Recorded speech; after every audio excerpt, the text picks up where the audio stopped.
So it's another day and another embarrassing failure for the Trump administration. This time it's Donald Trump's nominee to replace his former Secretary of Defense, Jim Mattis, who has bailed out and wants no part of working for the Trump administration. Donald Trump had nominated a guy named Patrick Shanahan to fill the position, and Shanahan had been the acting Secretary of Defense since Jim Mattis left because he wanted no part of the Trump administration. And before I go any further, this is a serious position. I mean, I don't think I should have to say this, but this is a position that should be filled and filled with a responsible, competent, qualified adult. And Shanahan has announced that he is resigning as allegations that he punched his ex-wife in the stomach have extended an FBI background check into Shanahan. Shanahan has denied punching his wife in the stomach, says his wife actually is the one who started the fight, and ultimately his wife is the one who was arrested and charged with domestic violence.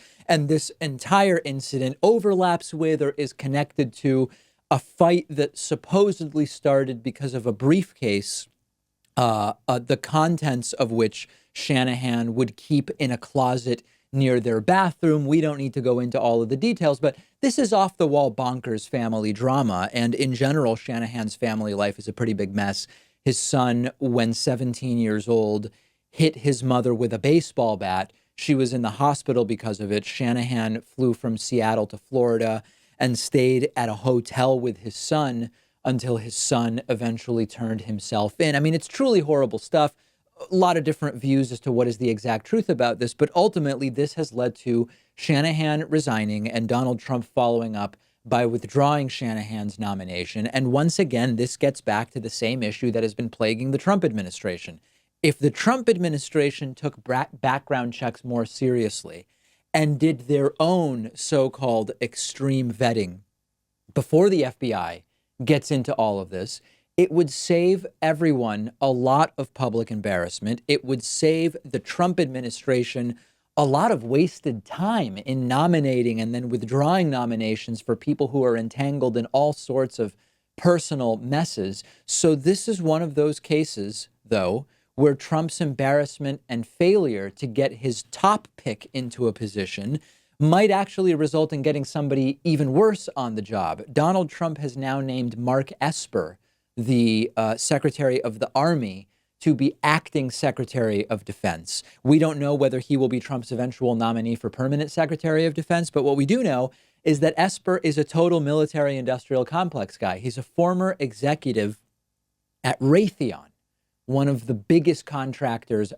defense contractors in the country, although it's not like Shanahan wasn't connected to the military-industrial complex. Maybe slightly less ominously, Shanahan worked for Boeing for 30 years. But for me, this story is a reminder, yes, of Trump's constant failures that are plaguing his administration, but also of the fact that our government is just riddled with every kind of corporate raider and plutocrat and kleptocrat and corporatist and the like. And we just don't have nearly enough of the right types of people representing us and acting on our behalf.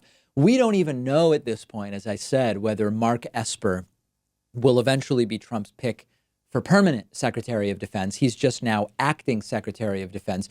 And once again, the whole process starts over again. But the bottom line here is, number one, we have way too many of these military-industrial complex corporate raider types involved in government in the same way that we have too many lobbyists involved and we have too many lawyers involved. And we should have wider representation, although I understand Secretary of Defense, you don't necessarily want a school teacher, although how bad could it get, right? I mean, I would almost consider whether a school teacher could do as good of a job as some of the people that are put in there. But you have to understand that Donald Trump is, if you believe he's draining the swamp, he's filling it with even worse garbage. They're removing recyclable garbage from the swamp and putting in the stuff that won't decompose for a thousand years.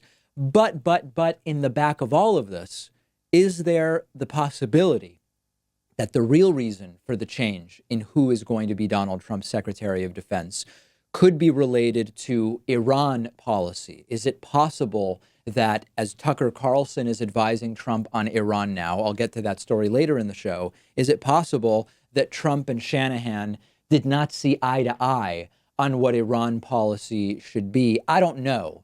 But the real sort of true red alert here remains, which is we still don't have a permanent Secretary of Defense. The last time this happened, I believe, was George H.W. Bush's administration, not George W. Bush, George H.W. Bush before Bill Clinton, when there was an acting Secretary of Defense for around a couple of months, I believe, and no permanent one. If I'm wrong on that, I'm sure people are going to write in and let me know.